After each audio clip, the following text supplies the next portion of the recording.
It's a religious experience coming in here. You take your hat off. Yeah.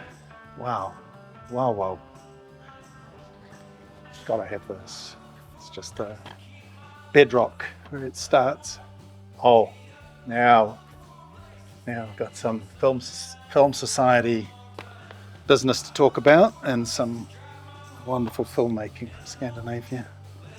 I'll take this out. I might replace it with something else because it might be a bit obvious, a Tarkovsky, I want to try and go a little deeper, but we'll see. There's take lots out of here. Could have been any Ozu film, but this one's special. It's got to be something in art house. Guy Madden, but a Derek Jarman film. Got to have some Derek Jarman in there. Mike Lee. Now, again, could have chosen any Mike Lee film, but this one's special, very special again, and you'll see this guy, Jerzy Skolimowski, big fan, and this was a really important film in my life. Might be an obvious choice to somebody, but Traffic, Shaktati. Yeah, all right, I got 10. You got 10. And fantastic. Fantastic. Hello, everyone. Welcome back to the Alice in Videoland podcast. As always, I'm joined by a man who's seen more films than I've had hot dinners, Mr. Peter Tonks.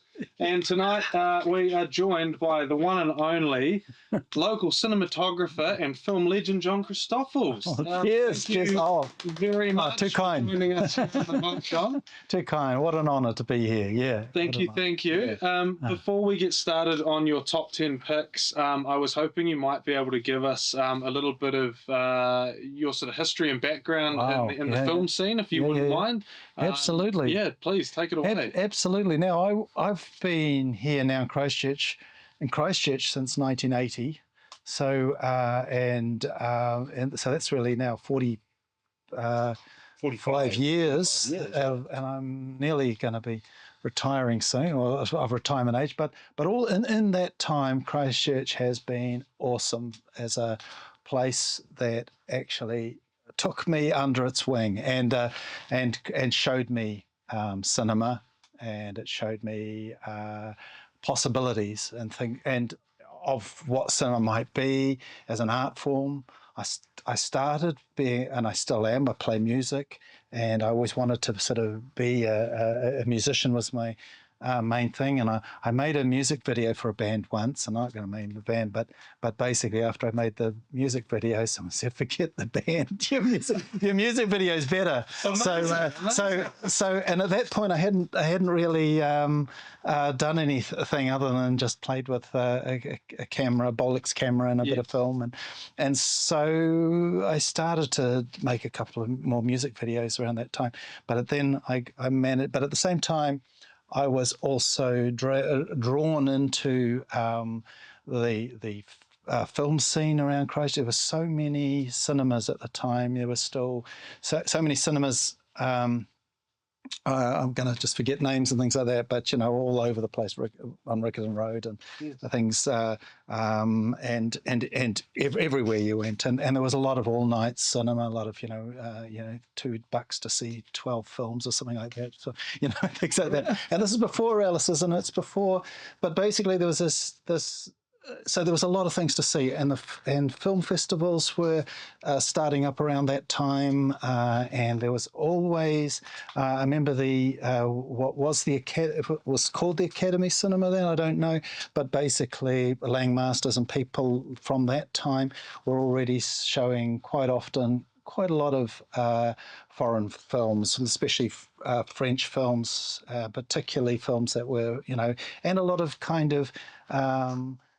Films that were also, predating, so there's lots of sort of old horror, your Plan 9 sort of films and things like that, and so there's a lot of stuff going along, and I just basically had a good friend that sort of dragged me along to a film society, and then I was sold that's sort of like 1982, 83, and I never left the film. After then, I just found a home. and with that and making music videos, I ended up studied filmmaking at the School of Fine Arts at Canterbury University. So that was a great game changer for me. And like I say, Christchurch has been very kind to me. It's whenever I felt lost, it's found something for me, and it's been and film has been this has been a wonderful thing. And all along that time, probably, and we'd know the date. Alice's will know the date at the start of, was it 84? 85. Yep. So at that time, that was again another game changer. Film Society, Alice's, film festivals, all that sort of stuff going on.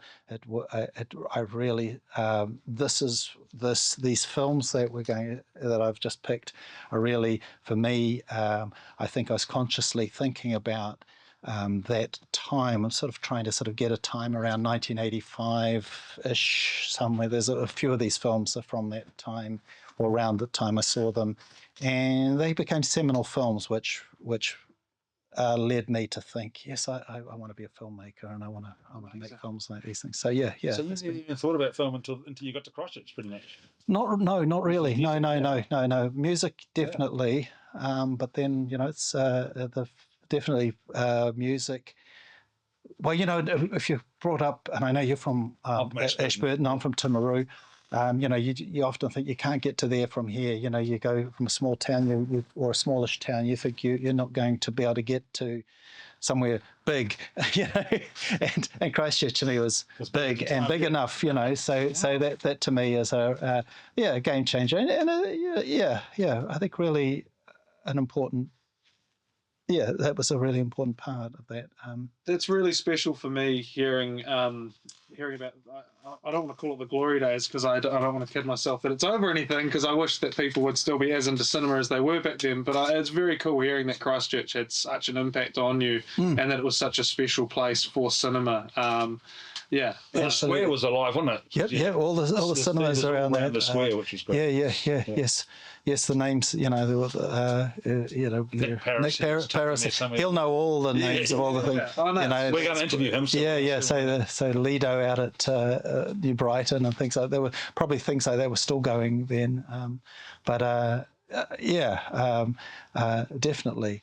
And so that's a really important part. And there were lots of festivals then too. There was the international, like the NZIF, the International Film Festival, but there was also another one that was and there was you would have the odd French film festival. I still think very much of what you've still got today, but yeah, that was a very special time. I'm trying to think of things. I mean, I don't want to. I mean, I'll probably come back to a lot of things when I start talking about the film. So I'm just trying to think how whether that's sort of answering your question. Yeah, no, absolutely. And of course, the other thing, Christchurch was big enough when I started to learn how to use cameras properly. Like, I think it was after the third music video that I actually learned how to use a light meter properly. So there was a lot of guesswork with these films, that sort of just the setting on the, the little... shoot on 8 mil or... No, shot on 16 mil. Straight away. But I straight away, someone told me if it's cloudy, 5.6. It's sunny, so I basically set the, and I didn't realise, and I often think, there for the grace of God, they say people go, but I probably think if I might have fluked these settings in the first one, but if I hadn't, I might have after the first thing just said, oh, this is too hard and given up. Right. And I since I have seen that in people where a bit of bad luck at the beginning, can just sort of turn people off, and you kind of think, no, that's a real shame, because the joy of filmmaking for me is the magic of not really knowing what you've got. Well, back in the day when it was film, not really knowing what you got till it was developed and came back. Yeah, true. But even today, you making a film, the joy, you suddenly see it joined together and edited, all these other people putting their skills together and making something you've done sort of come to life. Yeah. And so it's a real team. That's another thing I wanted to say, always team. It's very much a team thing, that you can't do it by yourself. You can't do anything by yourself. And I've often thought, I've never been a sort of a sporty person, so I've never been sort of. And I think, always, I'm never good at sports and rugby, and I would have given up too early, easy. Think, I'm going to get hurt. I'm not going to do this. But whereas people give it a go for a bit and they get better at it. So I think that's something that appeals to me too. That really, it's a club, and you're meeting people. Pete and I go way back, with watching films and then making films, so all sorts of things. So we definitely cherish that, and that's what's brought us here. Yes, here now exactly. And I love that. Yeah, film does it brings people together, and And so that's the sort of thing, you can't put a price on that, and it's nice when a project has a life after you've made it. But sometimes you think the memory of everyone coming together is really special too. So that's really. I would love to take the opportunity to just quickly take a wee trip down memory lane with a couple of your films. Okay. First of all, I want to bring up a bit of a legendary cult classic, Offensive Behaviour, Patrick. First where is that? It's got to be somewhere around here. It'll be in the trash. Hiding in the Kiwi. I think it's hiding in the Kiwi film section. Yeah. Oh dear. Patrick. I came across that film many years ago. A friend of mine rang me up, and we did movie nights together. I was going around to his house. I said, right, your task is to go and get us out a film from the local video store. He went down to the shop, he rang me up, and he says, all right, I've got one. And I says, okay, what have you got? He says, it's got someone pulling the finger on the front. And I said, it's Bad Taste. And he says, it's a Kiwi film. And I said, yeah, it's Bad Taste. No, this one's got a different name. And he didn't have it right in front of him at the time, but he says, no, it's something else. And anyway, it turned out it was Offensive Behaviour, and I was convinced he was wrong and it was Bad Taste. It turned out there was another legendary Kiwi film that has someone flipping the bird on the cover, right, and it's Offensive Behaviour. Nice. To tell us a little bit about anything you remember from... Absolutely. Well, that was a film with no budget at all, and it was real... when you say no budget, that was just enough budget, I think, to feed everyone a pie every day. I remember that every day we got in the middle of the day, we'd get a pie. I think I made too many jokes about it, sadly, because I think back and I think, I think that's the one thing you can do. If you're making a film, you've got no money, you feed your crew, and that's worth hundreds and hundreds of bucks, like the person who, and even it's even, like I kind of think someone gives you $20, it's $20, but someone actually makes something, some food for you to eat on a day. It might even be only $15 I spent, but that's like $100, and because it's somebody's actually acknowledged that you're worth it, that you're worth more than just. So I think that was I do remember that. So I don't want to sort of make light of just getting a pie, but it was made on a no budget, and the funny thing was that most of the film was shot in about 2 or 3 rooms about the size of this room here. Wow. It was a little flat, and it had to pass as 3 or 4 different flats in a tenement building. So up and down. Wow. So basically there was all these kind of murders and things going on with them, and so it was cleverly. So it was a very clever script in that it could be shot in a very tight spot, and it had a very keen cast of people that were probably from that time around Christchurch. A lot of the sort of the court jester people and things like that, and it was a great time, and of course, that was my first probably Janice Gray moment, meeting her, and he was in it. Absolute legend. Yeah, and so fantastic, and great for Patrick to pull that off, and then to get it into festivals, and I think it's what's that American company? It's brought it up, one of the distribution companies that did Surf Nazis Must Die. Trauma films. They took it on. So that's a great life. I'm probably forgetting lots of wonderful things from that Oh time, no, no, but that but was even just to hear a little bit about it yeah. is very special. And I then wanted to roll on to a film which I was very fortunate to work with you on, Head South. Oh yes, With one of Pete's top yeah, picks of the festival It last was, man. year. The That was, film, that was, I yeah. got it number one on last year. Oh, the fantastic. film, loved it. the film did really well. It's a beautiful film. Yeah, I've yeah. watched it twice now. Oh, nice. Once I rented it from Arrow Vision. I'll give them a wee plug. Yeah, yeah. Yeah, Arrow Vision, which was very they had a good sale on for that film, which was good. I'm sure when it gets released on physical media, you guys will get a I hope copy. so. Tell us how was it Yeah. shooting that, John? 'Cause the film looks amazing. Oh, It's beautiful. fantastic! Fantastic! It was a real opportunity and opportunity of a lifetime. And again, just comes back to what I was saying before about being part of a team that couldn't possibly, it was I was very fortunate to be asked to be part of that. And I think at the end, the director Jonathan and myself, we share the same. We're about the same age, and we've been through the same things. And like my coming to Christchurch, I said earlier, to play music in 1980 is the synchronicity. I mean, I could have been the hero in the young boy in the film, young Angus. I could have, and we talked about that all the time. These little moments and saying, well, that happened to me like this, or that was different. But yeah, definitely that feeling of Christchurch too. It was like there was it was big enough that there were sort of elements of people. Oh, these are bad people, and these are good people. Watch them there. They'll get you into trouble, or they've got drugs you don't want to know about. Things like that.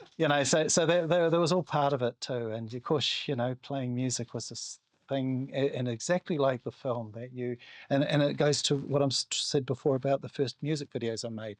I didn't really know what I was doing when I was making these music videos. Same with the film and music too, that you formed a band and you bought a bass before you even knew how to play it. You were Which is what that film's about. Yeah, yes, exactly. So I felt that film and filmmaking around that time, and I hope today too. I hope there are people still today that will go and buy a camera before they've even thought, I don't know what I'm doing, but I'm just gonna get this camera and shoot something. Make something. So I hope that love of things and having supportive people around you, and that's part of that film too. There's a warmth, I think, about it too, that it's not a dark film where it all ends in the gutter. There's this idea that actually friends are important, and support and things like that, and it's kind of a nice film. And I think it was nice working with Benny to dropping names. Yes, absolutely. But stellar cast. Absolutely. Yes, it's a very personal film, and it's I thought it was really, really well done. But I never thought of that it was personal for you too. Yes. Absolutely. So the key players were. And I went to Sydney a few months back to join Jonathan. It was getting a cinema release there. Not it had its festival run, but it was getting a cinema release. So, and that was still, in this day and age too. You think, but things, I joined, rolled up the sleeves, and we put up some posters together and sold some records and things like that. So that's still, again, there's this lack of pretentiousness. There's still really, I hope family dynamic you're talking about, absolutely, just all mucking in no matter what it is. Yeah, exactly, and just having a beer. He's a pretty good guy, that fella. I liked him. Yeah. So did you know him through the university as well? I knew him through music videos. So in a way, when I was starting to make music videos, he was already making a lot around town. Right. And a lot of these Flying Nun music videos, Jonathan would have shot. And then he went off to Sydney, and suddenly there was this vacuum there, and suddenly I'll do that. I'll do your Bats video or your John Paul Sartre video. So they were probably at a time, I sort of jumped in there, and again, so think being in the right place at the right time, and being in Christchurch at that time when that music scene was going. So that was a kind of a music scene that kind of fitted a kind of a kind of a bit of a, what would you call it, bit shit, sort of idea that exposures didn't have to be 100% get away with thing. A different 10 years later, a different kind of music with a different kind of filmmaking, and I think that, so again, I'm very lucky to be at that point then, and I don't mean bit shit in a bad way, No, of you know what I course, mean. absolutely, yeah. I just think in a I feel like the opening of the film is quite a bit of an homage to, Yeah, to yeah. your Bolex days and shooting those music videos, and That's then right. obviously when Angus goes and listens to the record, everything becomes full Well, it's frame. good, This world yeah. opens up. I thought that was a great creative Yeah, decision. yeah, And instead of just hearing your history on those music yeah, videos yeah, and such, yeah, it just yeah, it yeah. feels like it did all come full circle. Yes, Very special film for absolutely. you and Jonathan. Yeah, And, absolutely. We just clicked straight away with that kind of. congratulations Yeah, on it, thank because you. you guys should be so proud. Yeah. It's a really, really cheers. cool film. Yeah, well, that's Cheers. it. Number one last Yeah. year. All right. No Well, kidding. I think if you don't mind, we should Yeah. we should jump in, because I'm very excited to Okay. see what you've picked for us. Yeah. Well, as I said, no surprises now. I've sort of actually put the sort of spoke about a sort of time and a place. And Yeah. one of the things I wanted to say, and I hope it's not too pretentious, but it's about me. Like, I've got Dutch parents, and when I was 9, we this was 1969. We went to visit my grandparents in Holland, and so we travelled to Holland. And as a 9-year-old, it's suddenly see the whole world, and you kind of, the smells and the looks and the hearing all these foreign languages, how the Dutch have this gurgly kind of language, and the Germans and the French have again, you don't know what they're saying, but you just know there's these different languages going on, and you just go, oh, you just melt into it. And I felt like, even though it's a big wild world out there, and I felt kind of, I felt this is where I belong, Right, and I kind of just recently, I was, and again, not to get too carried away, but I just rediscovered through touching with things, Maori and things like that, about your whakapapa, where you belong and things like this. And I thought already, I'm a Dutch ancestry. I've got this kind of feeling. There's something drawing me there, but there's also something, I'm a New Zealander too. I'm sort of born here and these kind of things. And it was really after doing, sort of a bit of a think around those things that you start thinking, yeah, this is where I am or where I'm going. But I was trying to put it all together. And this film here was one of the first films that this film, Traffic, Jacques Tati, 1972, 73 in Timaru. My dad says, we're going to the movies this afternoon. What are we going to see? Oh, you'll love it. It's going to be a surprise. So this film I saw in Timaru in 1973. I would have been 13 years old or something like that. And I thought, what the hell? This is not Monty Python, but it was way better than. And of course, that's when you actually hear John Cleese talk, and you hear Michael Palin, all these things, and say, who is the person they most admired, and they go, Jacques Tati. They all go Jacques Tati. This effort, this detail of just observation. It comes back to being a little boy, just looking around Europe, and not you can't speak the language, you can't do anything, but you're just observing. And this is what this guy does so well in his films. He just observes how human nature. Did you see this before your trip or after? No, this is after the trip, Oh, and it all just came back to me. I was watching this film, and it just had this portal, and it was the first time I realized film could be this portal. You go back in time, you go somewhere, and you're going back to a place, And probably every French film I've seen, every film I've seen, a foreign film, just takes me back to 1969. I was going to wear a t-shirt from Weekend or something like that, but I didn't. But I could have gone to. It could have been French New. It could have been a Godard movie. It could have been, sort of an early Herzog or something, or a Fassbinder, Berlin sort of film, and sort of. And I'd just be transported back. But what I liked about this observation is that you never. Starts in France and ends in Holland, and everywhere they go, the language that people are talking is just the language from that area. So he's traveling in a car through these places, and it's just nicely observed, and it's nicely just the behavior. And I guess he's looking away Dutch people behave in a way, and it's not flattering in any way, but it's just this lovely observation. And I think that's really a wonderful thing. It'll probably lead to other films that I can think of. So that's that film there. So nicely observed, and of course the other person that everyone will think about is Mr. Bean, of course. Well, They always it's think got to be Mr. Bean's. It's the inspiration. inspiration, yeah. Totally. But if someone's not sure where this is coming from, and of course this is his last film, and it's not perhaps his most famous film. So you might want to start with My Uncle or Mon Oncle or Mr. Hulot's Holiday, and then the big one is called Playtime. Leave that to last. Leave that but it's that subtlety of that observation that you have to put your time aside to actually sit back and let the film, because a lot of and you can't watch it on a small TV because the detail is in someone in the background doing something, and you have to be able to see that on a big screen to get the joke. To know, It made you saw them on a big screen, because I love this film too, but yeah, on a big screen it'd be wonderful. Wouldn't it? oh, it was awesome. And Timaru, and it just reminded me too that it doesn't matter where you go, there's awesome films out there and That's wonderful. people who want to show them. Did your father like the film? Oh yes, well he being Dutch, he'd seen already the Mononc and these things, and he knew what we were going to see, and he was saying this is going to be an education, and he was not wrong. It was like That's a really special father. yeah. That's exactly right. Exactly.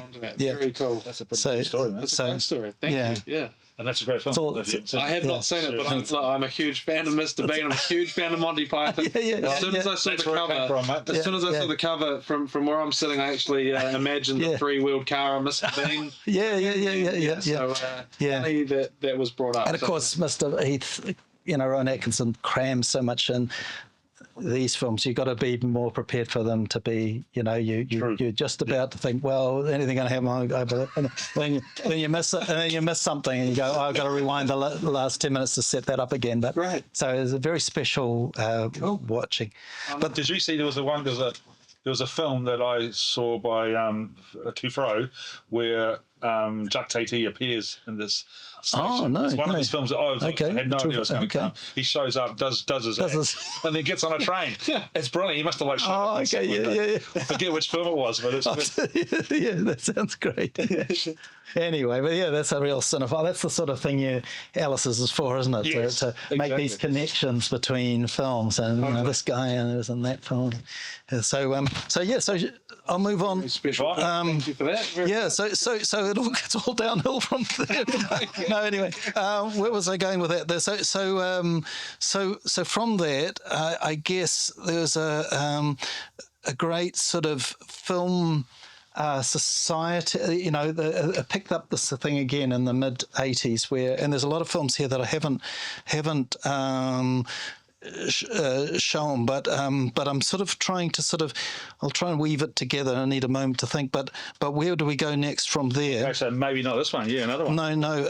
Honestly, though, take your time. Let me hold it for you. Let me hold it. I think let's go straight to the bottom one here, and talk about the film. And let's talk about the Film Society. Because just like Jacques Tati is sort of, you blink and you miss these directors. The Film Society was very good, as you remember, yes. Pete, during the 80s and 90s, putting together little packages of filmmakers. Their works, So over 4 or 5 weeks we would see a bunch. Now this filmmaker Aki Kaurismäki from Finland came with a whole package of films. Now this was around the same time that Jim Jarmusch was making his sort of films, like Down by Law and all that sort of stuff. And they hooked up together basically, and they sort of shared a lot of their crew and things like that. Eventually, because Aki came to America and Jim Jarmusch acts in some of his films, but it had that real deadpan. You know, we all know what a Jim Jarmusch film is. You know, it's kind of a lot of yeah. I do. I think the only one I've seen is Coffee and Cigarettes. Yeah. So they feel very sparse, don't they? Very Spartan. Yeah. Not much happening. And there's probably a word for it in French, you know, the ennui, this existential dread of life's just going too slow and nothing is actually happening fast enough, and you know, and this guy just is a master of it. Now, one of the films on here, because I couldn't find the film I was looking for, was called Ariel. And that was his first one, yeah.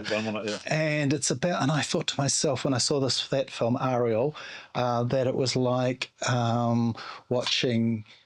It was like a New Zealand film at that time, because I think around that time we're probably going 1988, 89, and there was a little bit of a depression in New Zealand then. There was a little bit of a what would you call it? You know, a bit of a high unemployment, and you know, the successive governments were sort of dismantling, you know, whether it was the railways or the government service. So a lot of people sort of started to think, life's a, you know, shit sandwich and it's always lunchtime.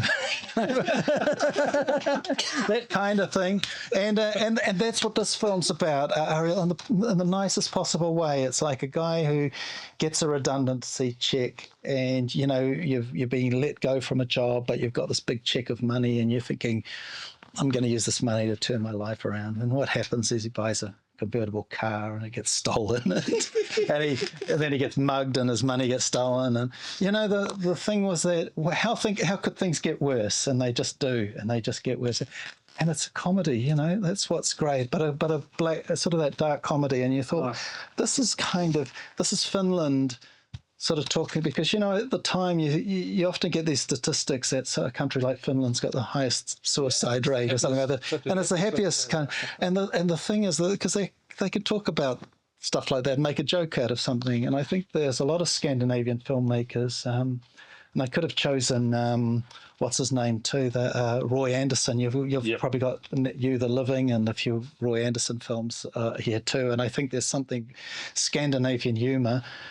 If we call, you know, Sweden and is absolutely funny, and it very grounding, and it's probably the perfect thing to see if you're feeling a little down yourself. These have got a bit of humour in them. Yeah, that's true. That's part of a 10-pack set. So there's 2 discs. The other one might have. Ariel on it, because there's 10 of his films on those 2. But this has got Ariel on it. But the other thing he did was Leningrad Cowboys, and this was like a rock and roll group of you know, sort of a rock group going around in America. So that was worked in with Jarmusch. Yeah, that's right. So Cowboys to America. Yeah. So anyway, they're a really nice film to sort of around that time. And I was probably feeling a little like that around that time too. Not depressed. No, I don't want to bring things down or anything like that. But you know, when you think, oh, it's nice. That's again that porthole, that thing that film can do to make you feel. Even if it's depressing, it can just shine a light on something in a way that you go, I hadn't seen it that way. That's 100%.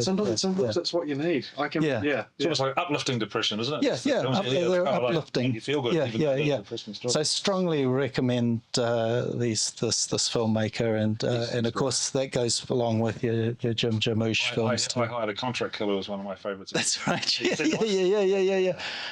And he hires a contract killer to kill him because he's depressed, and then he says, I want you to do it when I'm not looking or something, or just whenever I don't expect it. Then he meets a guild, doesn't he? Yeah, that's right. And he falls in love with her, and he doesn't want to get killed anymore, and he has to find this contract killer. Yeah. Brilliant. That's brilliant. Yeah, so that's exactly it in a nutshell. That's the way, you know, life should be, isn't it? You're thinking, I want to end it all, but you go, hang on, no, I want to see how it ends. Oh, that's great. Love it. But no, that's cool. Okay. So Good choice. So there's another. Thank you. That's great. Now, same deal. Same film society, we're dealing with this kind of black humour. I've got here, Mike Leigh's Meantime from about 1985, and Mike Lee, if you've seen Nuts and May, if you've seen a lot of Mike Lee films, you know there's this very much this sort of Ken Loachy kitchen sink sort of stuff, and some of his films can be really dark and depressed, but some of them can be so funny. And this one again is this black humour set in about 1985. No, it's not set in 1985, made in 1985, but it's again like Head South. It's set in like 1976 or 77, something like that, around the punk explosion, but it's not about punk rock or anything like that, except that you've got a very young Gary Oldman here playing a punk rocker, and you've got this Tim Roth as this kind of hopeless, failed society, sort of going to be on the dole for the rest of his life, something like this. And this is like, I can already tell the cover, the title, the two lead cast. I can already tell. So you can see that Tarantino would have seen this and gone, I want these guys in my films. So that's this is a great film to watch. Again, it's sort of a dark humor, but it's funny. Just how we might look at ourselves when you're in the gutter and you're thinking life is not that great, but again, Film Society again. This was, you remember, Pete, we had about 10 or so of his early films all sort of to see in a big festival. Each year there was season or some filmmaker. Yeah. And so where does that sort of rank in Mike Lee's films? Is that your top Mike Lee film, or? It's an early one, eh? It's an early one. Yeah. I would have said back. Yeah, I would say it's one of my top films, but it's not. It's not. It's polished. Yeah. Because the later ones are, what's the one about the painter and thing? They're nice. They're a bit fluffy, but he's always. Oh, I'm going to forget the names again. But some of the, he certainly makes a good film all the time, but some are very much more this style. Yeah. And I like the way he works too. That is where he gets an idea and he gets his actors in and they workshop these ideas, and it's really nothing. And it's kind of you're this person, this is where you end up, and and they sort of workshop things together, and it becomes a lot more gritty and sort of a documentary style, I suppose, because it's not so but yeah. Brilliant film. I like that one. Yeah. Actually, with me if it's all right. I got to try to get the hold them. I'm trying to think what we do next to try and lighten the mood. The mood of it. I'm Alfred Milano. This is. Oh yeah. I'm going to be renting this. Yeah. There we go. So, I'm taking that one with me. So just to light, but this wasn't light either. But it's funny. It's a very funny film. Now, I could have picked any Billy Wilder film from this period or earlier. Could have been Sunset Boulevard. Could have been Some Like It Hot. It could have been. These are kind of like top. They'll be in your top 100 films. But this film is. Sits outside of that, but because it's kind of just weird. Now, it's a bit of a history film because if you know about Berlin and you know about the Berlin Wall, the wall came up in, I'm going to get this wrong, I think the wall came up in 61 or 62, and it came down again in 80. 80, something 80 a bit later, but it came down, and so there was this period. There wasn't a wall, and there's a period there was a wall, and there's not. But this is just at that period. See Brandenburg Gate in the background there, and so it's set, and it's a crazy film. It's about a guy selling Coca-Cola in Berlin, and he's trying to sell it to the Russians, and he's trying to sell it. And this is James Cagney. This is You Dirty Rat. This is but he's amazing as an actor, and you see this whole old school of Hollywood acting, but why do I really I watch it quite often. It's one of those rapid fire, those things back in the day where the talking was just they're just going 10 to the dozen, and he's barking out orders the whole film, and it captures that post-war Germany, which was denazification, itself, which was difficult period. And he turns that into a humour, which isn't very funny, but also the idea of the Russians going to, capturing people and wanting, this what do you call it, the Iron Curtain and that sort of thing going.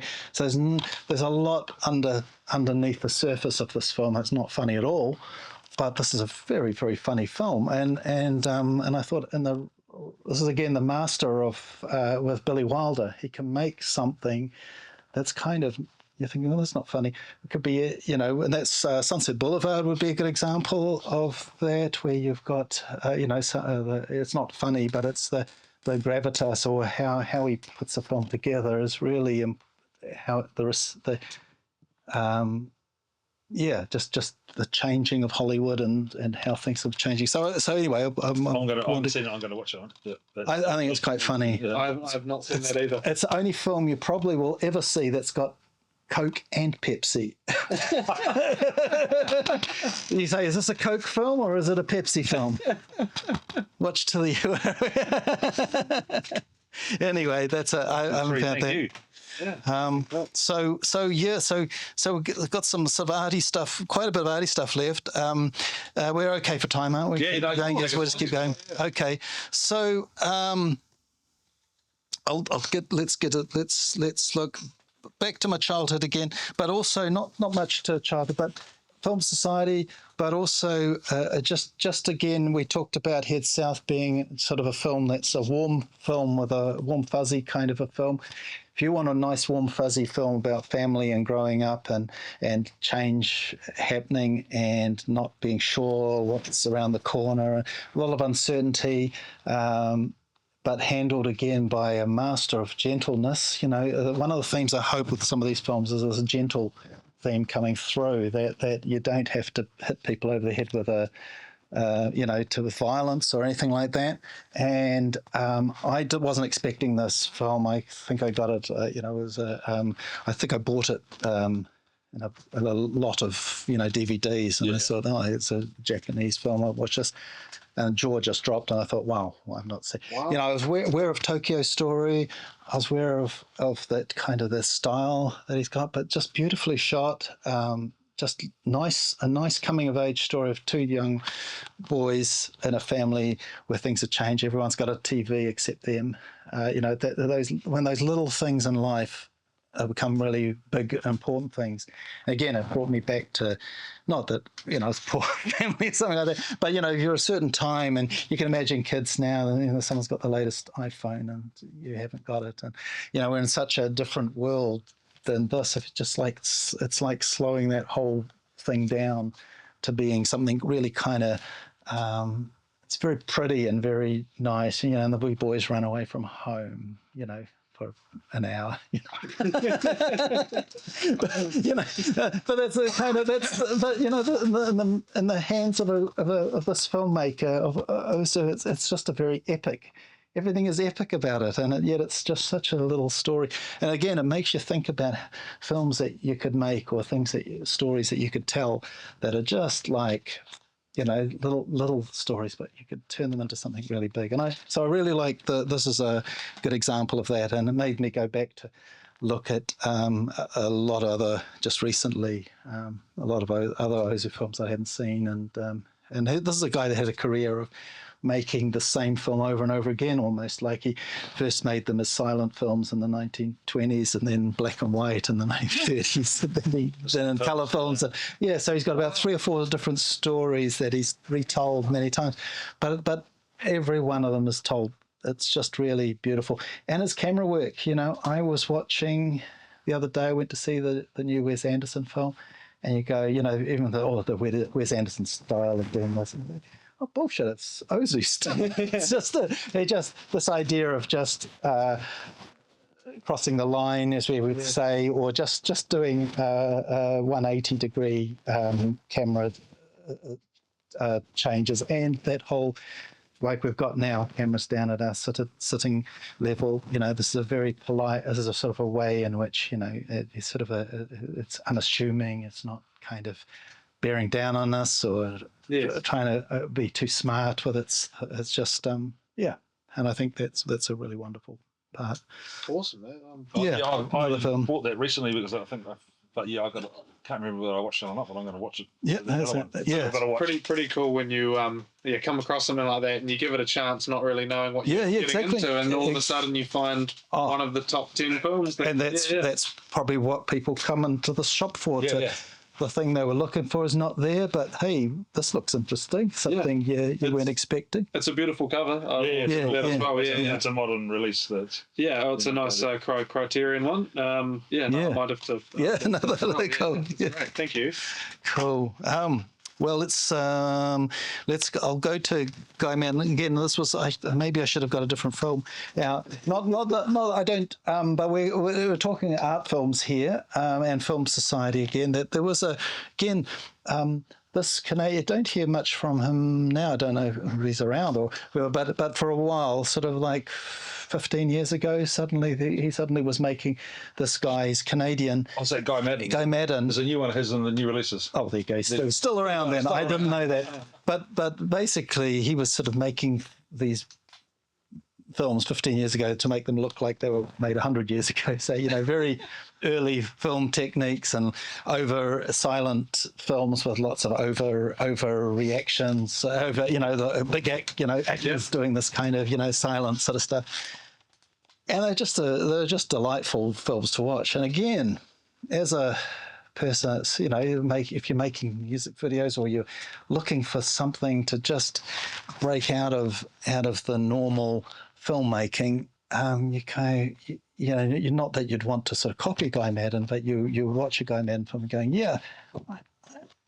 I've now just suddenly thought of something I might do differently to, whether it's making a commercial or an ad or something like that, or a music video, just to give something a little different. And I just really enjoyed that. That was really a nice part of, really cool. And that's just and that's another part of my, just thinking, if you're going to do something different, look at some of these people that do things differently. Yep. And this is a good guy. I've seen it, but I've seen his other ones. So, what's the name of the new release one? It's not so good, if I don't mind me saying, but it's called Rumours, I think. Rumours, okay, yeah. So I'm familiar with the name. I'm not sure if I've seen any of films. That's from what you just said, though, I'd love to give it a go. So I think it's one of those films that. Well, there's a horror film around where it says where the one where you can't speak too loud because the zombies all take. What's that called? Quiet Place. Quiet Place. Yes. Way before the Quiet Place. So this is kind of a village that's sitting under a avalanche. So they've got to be. So they've got to be quiet. That's why everyone's careful all the time.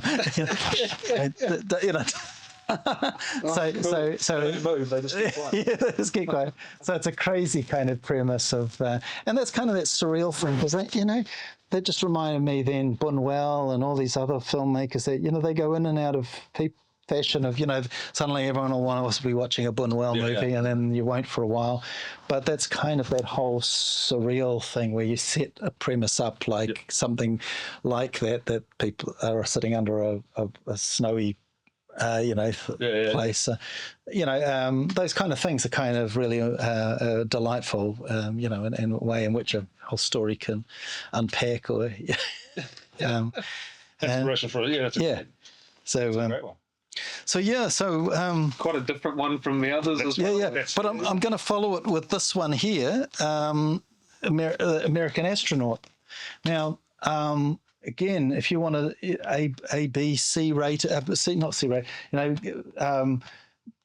B film, sort of really, really low budget film. But this kind of caught my imagination because, again, from playing in music and music videos and things like that, I thought, what if you extended a music video to become a whole film, And of course, there's probably ideas of films that you could think of that are like that. I'm not probably thinking of them now. And of course, there's a lot of musicals and things like that.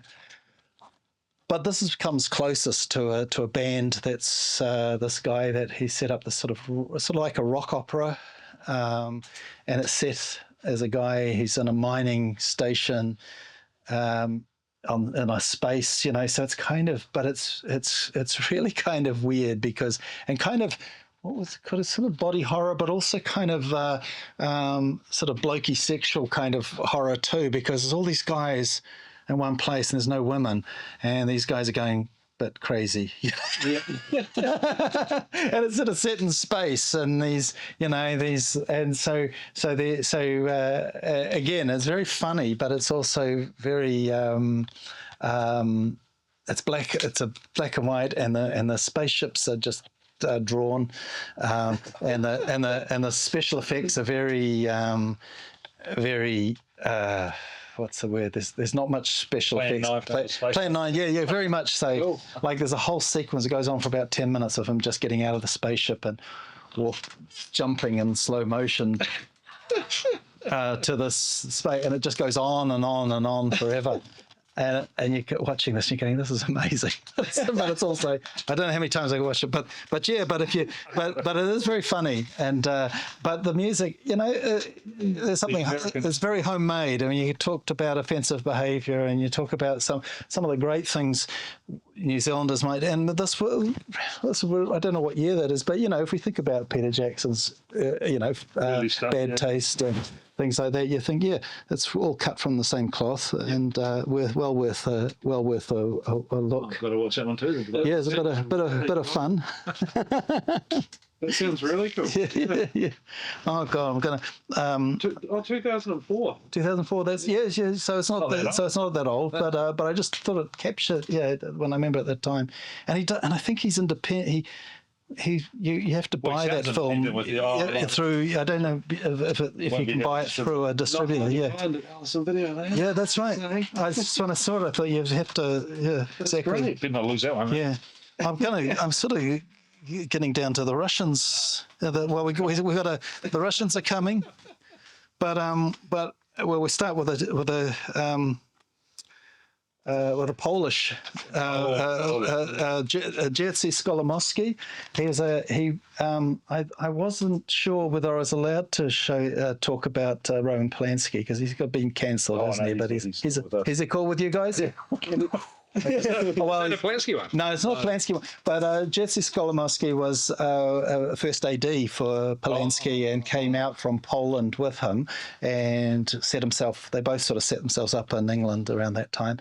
And so those early films of Polanski, if you think of Cul-de-sac and Repulsion and those ones that he shot in England, Skolimowski was in the background there, and he was also making some low budget sort of English films with a sort of his Polish kind of background. He was helping Polanski at that time, and he's kind of comes and goes, but this is an amazing film that it was another film festival film. Society, was it? Or festival? Film festival. Film festival, and it would have been.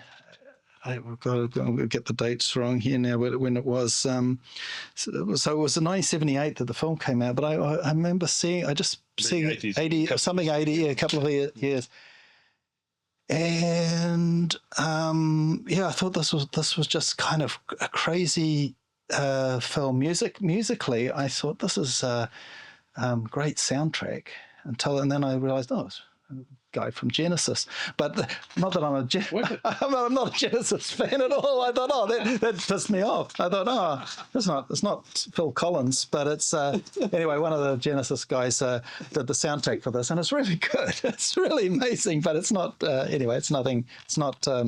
Anyway, but at the same time, it's a very creepy film. And it's also got Tim Curry in it. Just the same time he would have done Rocky Horror, or a couple of years after that. And John Hurt, a lot of great actors and things in here.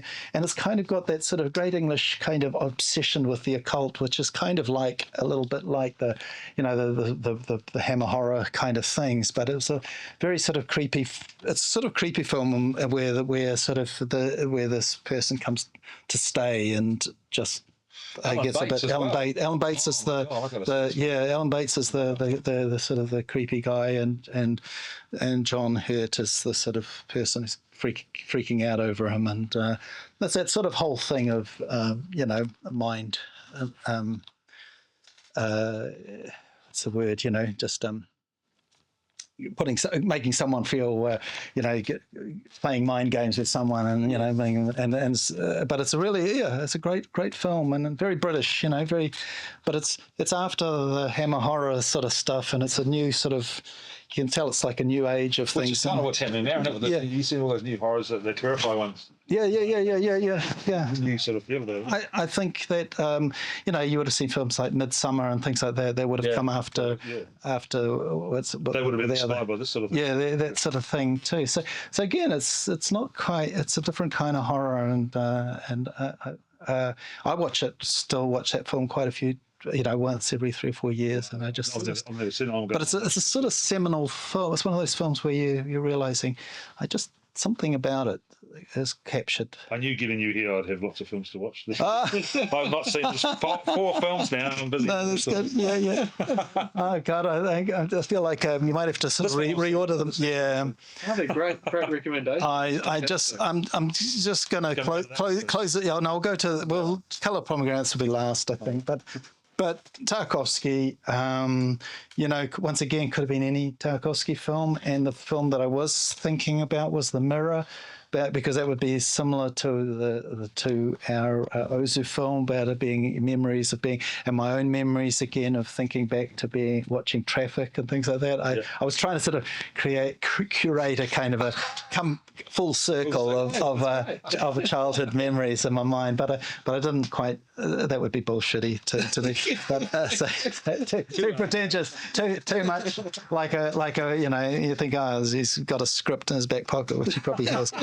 And anyway, so basically, this was bringing again this sort of slow cinema again. I think this film is made up of about 12 or 15 shots that are 10 minutes long. Just little scenes with one sort of shot, as they say, and it's just nicely. It's got that director at the height of their patience and again, like Ozu, like these people are just very patient, just get it right, and I mean, as a filmmaker, it's hard enough to sort of put 2 people together for a few seconds and you see one nodding off and the other forgetting their lines and you're going 20 takes, later you get a half decent take. And that shouldn't be like that. No, but all I'm trying to say is that filmmaking's really hard, and so for somebody to do these really 10-minute long takes where the shot just gets better and better and better and evolves and gets, and a story just comes out, and you're thinking, I don't think there was a one frame out of place in that, it wasn't like it was. I guess we would have all seen Adolescence, wouldn't we? And that that's so wonderful. But if you watch it again and again, you start to see a few little holes in it, little bits where the dialogue sort of you're realizing there's no mistakes. I think it's really well. I don't want to put that down at all. I think it's a fantastic bit of acting, the whole thing.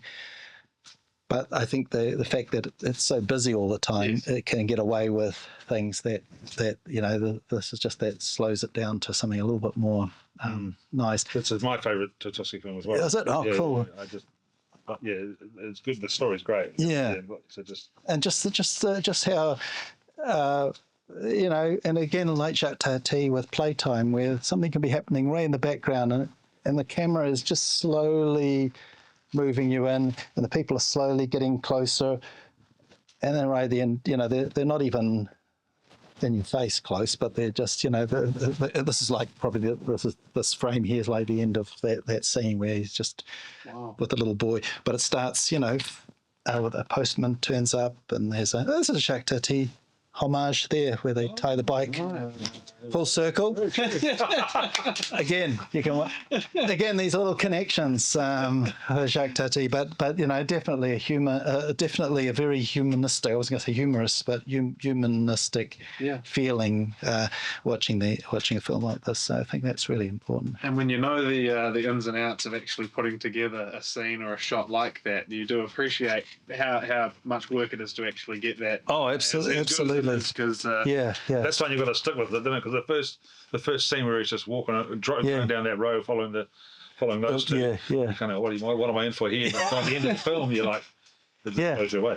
Yeah. End of the world. End of the world, exactly. He makes So- it, he makes well, it, can't spoil it. Yeah. No, it's good. Sacrifice Yeah. The one that I take it should be watched on a big screen. Oh, absolutely. Yeah. I mean, but we're spoiled now. You know, we got with you know the high. You know, I would have said back in the day when it was a VHS and it was like you had a little TV at home, that would be hopeless. But now, you know, DVD on a big widescreen. Just sit up close. Sitting out there nice and close. Yeah. You can immerse yourself in it, and the sound is good too. So you know, so that's the important thing. So I've seen people watching Nolan movies on cell phones. oh yeah, that's right. Yeah. Well, yes, I mean, with all the you know, it all connects to your Christopher Nolan and your 1917 and your. Yes. You know, single shot, but anyway, let's move on. The last one, and I just wanted to. I could have again. I'm sticking with Russian. Is Sergei Parajanov's Color of Pomegranate, and this is probably one of my favourite films. Actually, The Big Lebowski is one of my favourite films too. It's a mystic film.